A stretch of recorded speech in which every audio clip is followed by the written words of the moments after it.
Not to use this just to give you information, but we're hoping to bring in people from India, from Ireland, Canada, to actually just explain to us what it is that they're doing and sharing some of their ideas and values so that we can feel that we're part of a global dialogue.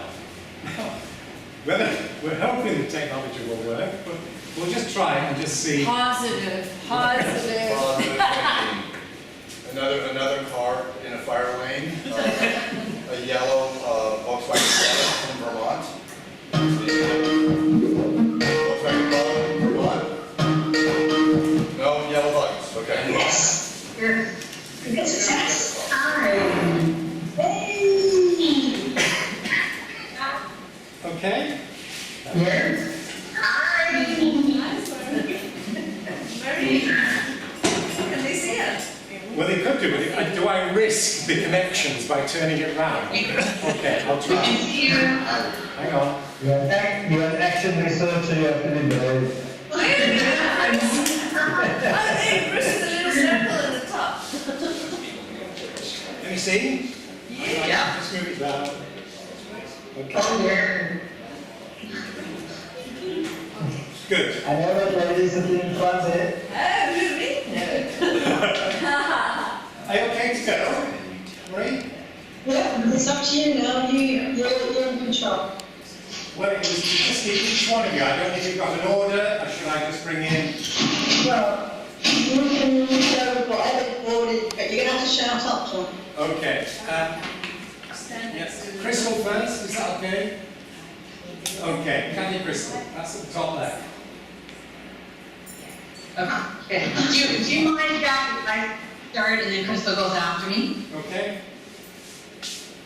Yes, that's So, good. okay, so my name is Catherine, and I teach in Canada. I'm at an elementary school, and this is my second year as a vice principal and learning resource teacher at the school. And I started doing action research, living theory action research. I did my master's program with Jackie. And what I was really concerned about was my connection to the student. And I love teaching, I love learning myself. And I wanted the learning to come alive with my students, but saw them not taking as many risks in their learning as I thought they might. So through Living Theory, I identified my values as the trust that's needed to create those learning environments and the connection.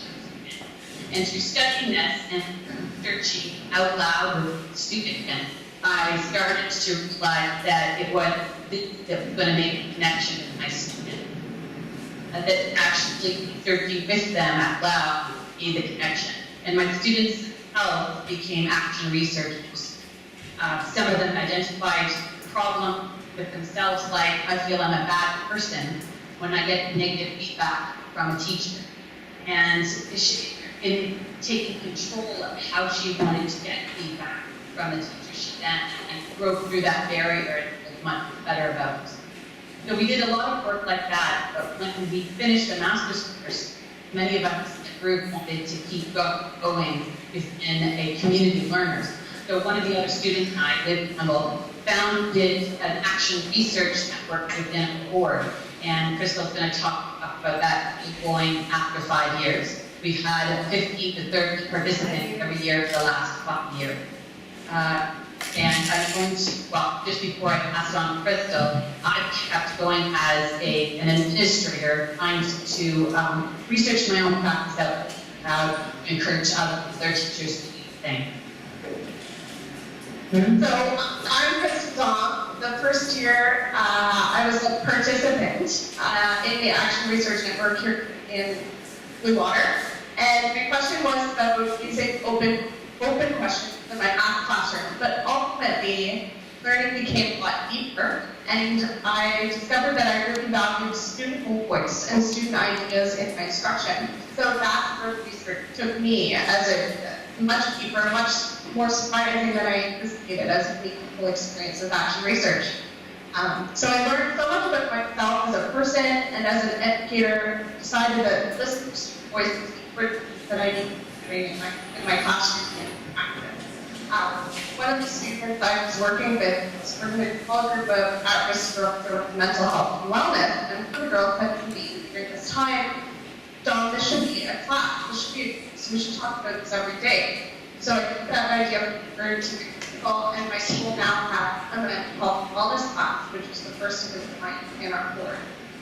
So I'm now the teacher of my class several years later, and the students actually research as well. So they are researching how they can improve their anxiety, what they want to do after high school. They're researching questions that are very important to them. And I've also I've been a co-facilitator of the group of action researchers for the last 4 years. This is my first year with their Kathy, who are the founders. So I found that quite intimidating because I don't have a master's degree, I don't have a PhD, I haven't done a lot of research in terms of action research. But the session has gone very, very well, and it's because I remembered at the end that living action research is all you need to do. Live it, and then you understand it. That's the power. Should we go to Marion? Can you come in now? Yeah, sure. So, hi everybody. My name is Maureen Glenn, and I've worked as a teacher and a teaching principal up until very recently here in Ireland. I also work as a guest tutor and a consultant and a writer in the area of action research and living theory. And my initial exploration about living theory was around holistic approaches to teaching and learning. And I found that my engagement with living theory research was hugely empowering and an enabling experience. And such was my experience of the powerfully transformational nature of living theory research and its influence on my life, both personally and professionally. I just wanted to share the power and I guess the magic of living theory with others. So with 4 other doctoral colleagues and myself, we developed the Network of Educational Action Research in Ireland. So it's a network, membership is free, and the network meets up about 3 times a year. And as well as having an online discussion group and a blog space in between meetings as well. So they offer people from all levels of education and all institutions around the island a safe place for them to enter into dialogue around their work and around the theory that they are generating from their practice. So our work is non-funded and we are an independent group, unaffiliated to any one specific institution, but we are friendly with them all and they're our friends too. So we encourage our participants to look to the educational values that underpin their practices and to work towards living these values in their practice so as to enhance their work and learning with values and understandings that carry hope for the flourishing of humanity. So we're a platform for sharing research stories and resources, and it provides opportunities for personal and critical engagement as well. We believe that we are transforming us conveners. We believe we are transforming our values around social justice and collaboration and democracy and creativity into our actual work as NERI conveners. So despite being independent and having no funding, we believe our network is really successful and useful, and we encourage you to look at our poster and find out a little bit more about us. Yeah. Thanks, Lauren. Swaroop, can you come in from India? Yes. Hi, I'm Swaroop Rao and I'm from India. I'm a teacher and a researcher, and I work in rural India basically. I'm one of it too. I work at the national level. There was a line which I wrote in my PhD, and that was that I want to take the lives of all the children of my country. Now that was a tough call. So I needed a lot of help from a lot of things, and the living educational theory is like my backbone. It's a non-like action research, of course, but the difference is the values. The values of truth, love, democracy, justice, commitment, and being human. You contradict your values so often. There are so many actions you take which are not in line with your values. And that's the best thing about the living educational theory, that it doesn't penalize you, it doesn't stop you, there are no full stops. You can work on your contradictions and improve, correct it, and go around it and make it better. So it's like, it's a life-affirming energy of the living theory, which helps me to do the most difficult things when I'm doing it.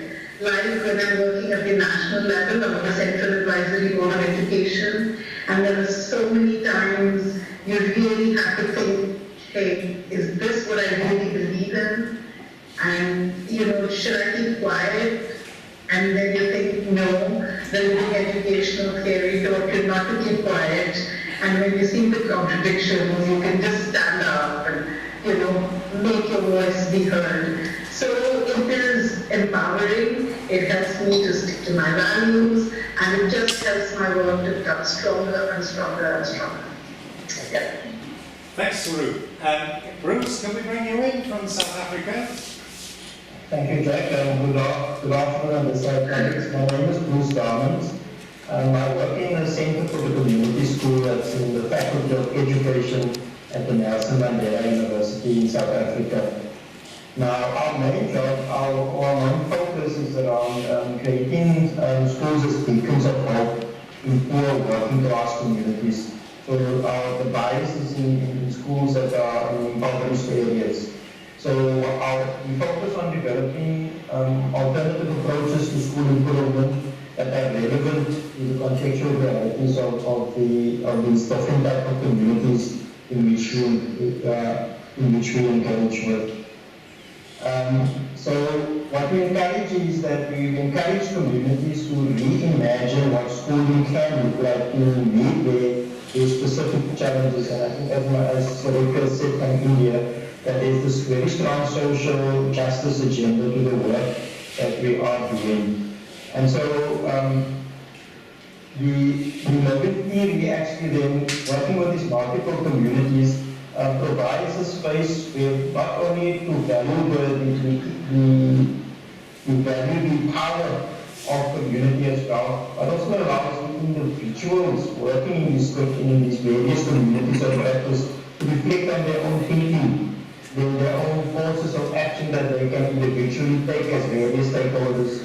So whether these are children in the school, whether these are community members, whether these are teachers, whether these are principals, we are all in this constant process of trying to rethink our own position. And I really like what the colleague from India said, where she says that at the center of this you have to place yourself.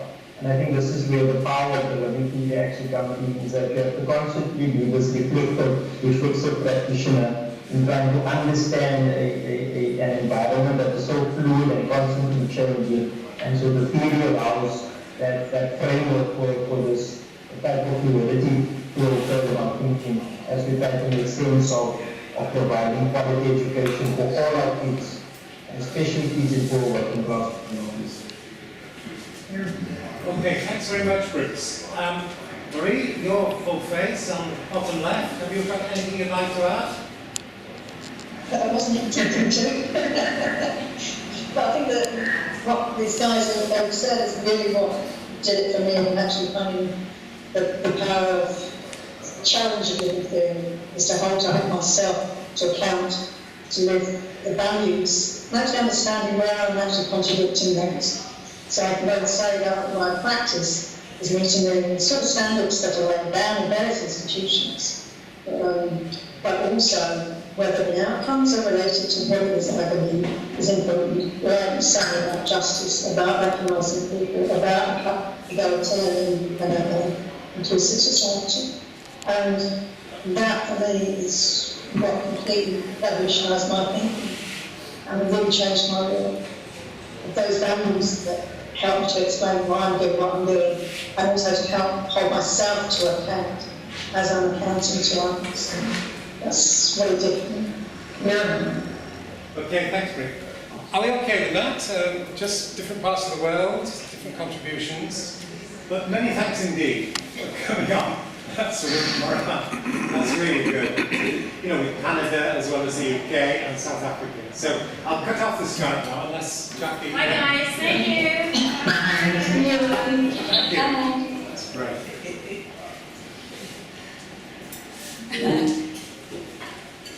So, I think our purpose was to show you that each of these people have been through this process, and the theme of the conference is transformative change. And for each of them, they talked about transformative change. This process of examining your values, trying to live more fully according to your values, despite living contradictions. We are all living contradictions. I mean, I want to be lovingly kind all the time, and there's lots of evidence to support the fact that I simply am not. Which isn't to say that I would like to be all the time, and don't try to be. So, we have a few resources we want to share with you. Does anybody have a comment on anything you've heard in this group? I just thought it was at the end when Mary was saying, you know, how strange her life and everybody else on the group was good.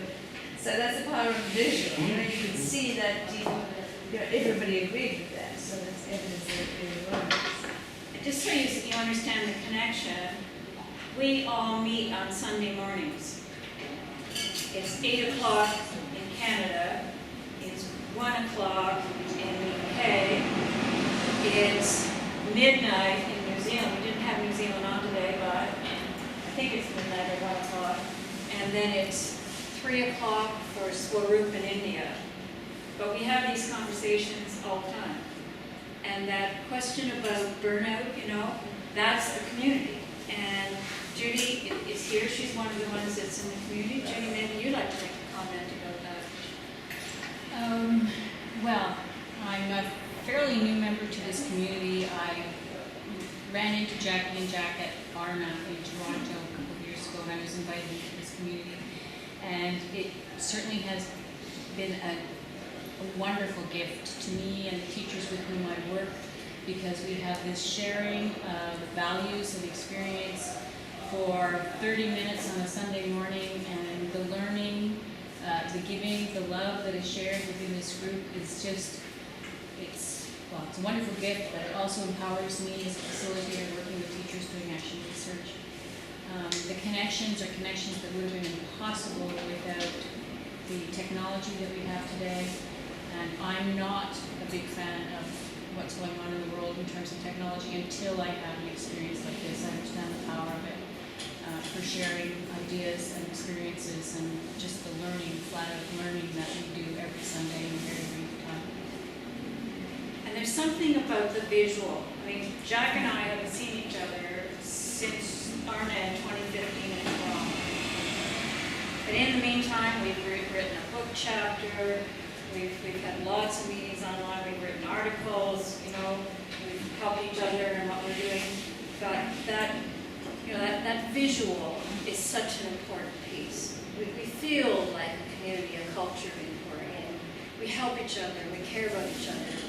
And you feel that even though you're not physically present. Do you know any such networking with social workers that you might think about? You might not have the answers right now that are going through. I know, yes. The best one is to connect with what's called the Collaborative Action Research Network, which is CALM. It's got a UK voice, but it goes all over the world. And if you Google CALM, you'll be able to connect with people. And